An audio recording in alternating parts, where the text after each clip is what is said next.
ઘનશ્યામે માછલીઓને જીવતી કરી. આખી ટોપલી ખાલી.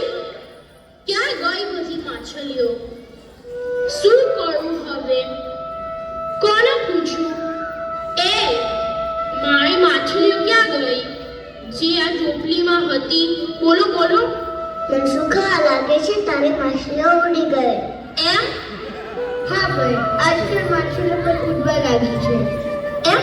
આજકાલ માછલીઓ પણ ઉડવા લાગી છે? બહુ સરસ. જરૂર પંખીઓએ ઉડવાનું શીખવાડ્યું હશે. ઓ, પંખીએ ઉડવાનું શીખવાડ્યું? વાહ રે વાહ. બધાને પોતાનો જીવ બચાવવાનો અધિકાર છે. વાહ રે વાહ. વાહ ઘનશ્યામ વાહ. શું વાત છે? તું શું બોલ્યો? માછલીઓ ઉડી ગઈ? અને તું શું બોલ્યો? માછલીઓને પાંખો આવી ગઈ? અને તું બોલે છે કે માછલીઓને પંખીઓએ ઉડવાનું શીખવાડ્યું? આ હા હા હા. મને શું પાગલ સમજે છે?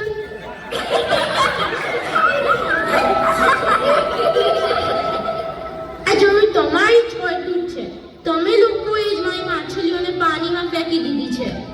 માછલીઓ તારી નથી, ભગવાનની છે. ભગવાને જ એમને બનાવી છે, એટલે એના જીવ પા તારો નથી, ભગવાનનો અધિકાર છે. તું માછલીઓને જીતી ના કરી શકે તો તેને મારવાનો પણ તને અધિકાર નથી. અરે ડર ફૂટ્યા. મને શીખવાડે છે? ત્યાં જ ઉભો રહે. હમણાં જ તમે સબક શીખવાડશું. હિંસા પાપ છે, પ્રાણી ઉપર દયા પુણ્ય છે. એમ? બહુ થયું, ચૂપ કર.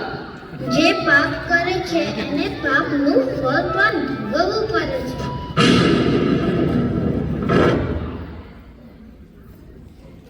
અત્યારે સીન ચેન્જ થાય છે, પણ હું તમને સમજાવું અત્યારે શું થયું.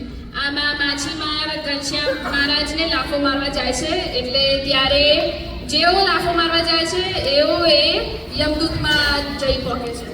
એટલે અત્યારે સીન ચેન્જ કરીને યમદૂત જેવું દેખાડીશું, પછી ત્યાંથી કન્ટિન્યુ કરીશું. ભાઈ ચોટી ગયો તમારો થાકી ગયા. હાથ થાકી બસ.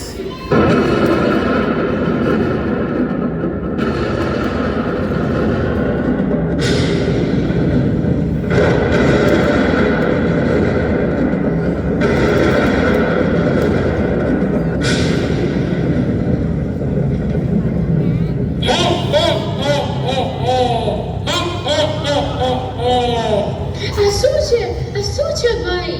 અરે ક્યાં ચાલ્યો આવે છે? બચાવ બચાવ. આ કઈ જગ્યા છે? અરે કોઈ બોલો. અરે કોઈ છે? આ બધી માછલીઓને આગ પર પકાવે છે ને, ચલો આને પણ હું આગ પર પકાવું. અરે આને ખબર પડશે કે માછલીઓને કેવું લાગે છે.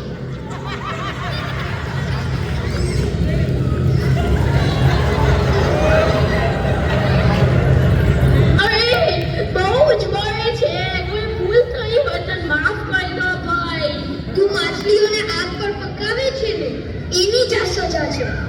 હું ક્યારે માછલીઓને નહીં પકડું, ક્યારે કોઈ જીવને નહીં મારું.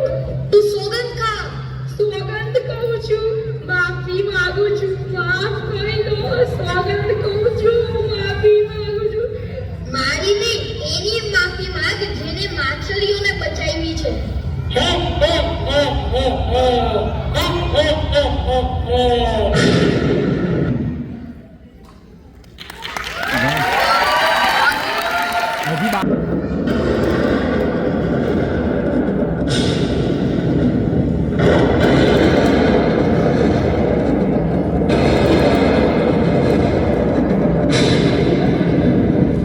ઘનશ્યામ, મને માફ કરી દો.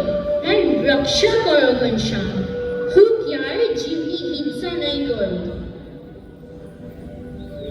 જે પ્રભુ જીવવા માંગે છે, માછલીઓ પણ જીવવા માંગે છે. જે મનુષ્યને જીવવાનો અધિકાર છે, એમ બધા પ્રાણીઓને જીવવાનો અધિકાર છે.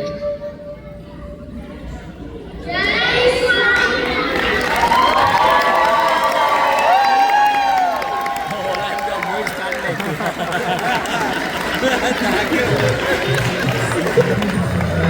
નીકળી યાર.